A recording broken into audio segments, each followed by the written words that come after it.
अब chapter number 1 का real numbers का एक्सरसाइज 1.1 का क्वेश्चन नंबर 2 है। हमें जैसे ये लिखा हुआ है, show that any positive odd integer is of the form 6q + 1 और 6q + 3 और 6q + 5 where q is the some integer.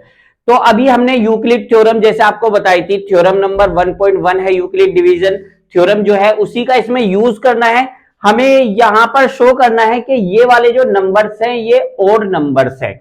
ये हमें शो करना है कि 6q + 1, 6q + 3 और 6q + 5 क्या होंगे, ओड नंबर। ये जो फॉर्म है ये ओड नंबर के फॉर्म है। तो अभी हम दिखा, जैसे कि थ्योरम नंबर 1 से हमें पता है a = क्या हो जाएगा आपका bq + r, ये आपकी होती है। और r क्या होता है, r या तो 0 के इक्वल होगा या 0 से बड़ा होगा और ऑलवेज b से ये छोटा होगा। अब जैसे कि हमें गिवन है, क्वेश्चन में आपको गिवन है यहां पर 6q + 1 और आपका 6q + 3 और 6q + 5।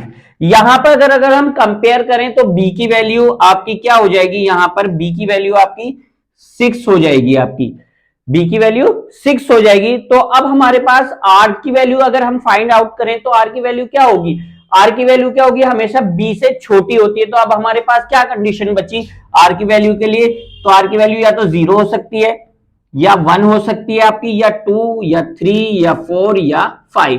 तो 6 से हमेशा अब ये इस क्वेश्चन में छोटी रहेगी, क्योंकि थ्योरम ये कहती है कि r की वैल्यू b से ऑलवेज इसके अकॉर्डिंग छोटी होती है। तो यहां पर आपकी 6 कंडीशन बन गई कि r की वैल्यू ये सब हो सकती हैं। अगर हम एक इंटीजर लेट कर लेते हैं, लेट एनी इंटीजर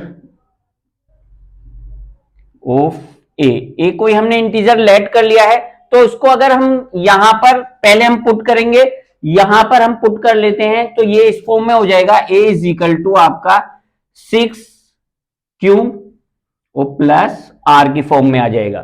तो अब यहां पर हम देखेंगे, पहले r की वैल्यू हम 0 पुट करेंगे, तो put r = 0, then we get, तो यहां पर आ जाएगा a = आपका 6q।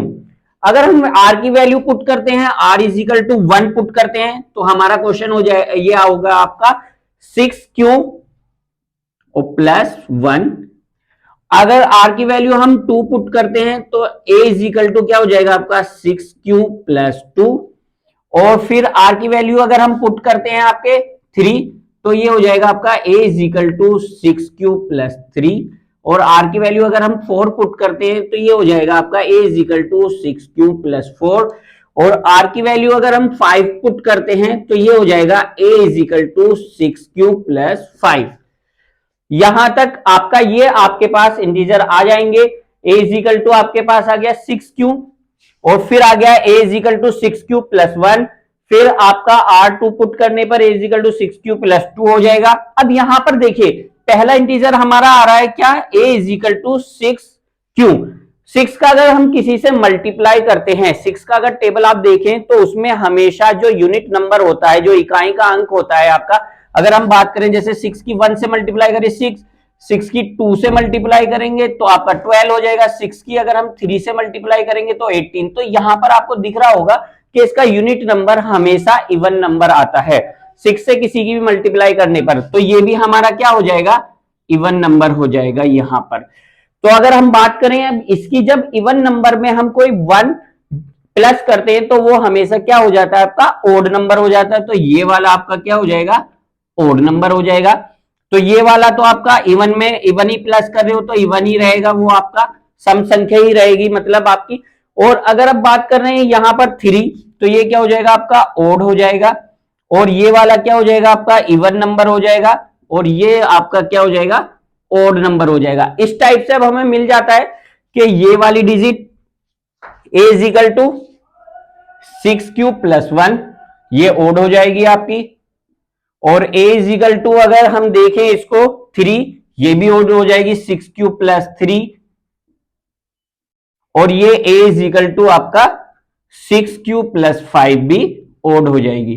तो इस तरीके से हम बता सकते हैं ये सब ऑड इंटीजर हैं जो हमें प्रूफ करना था, यही आपका प्रूफ हो जाता है, आंसर आ जाता है, यही आपका प्रूव्ड हो जाता है।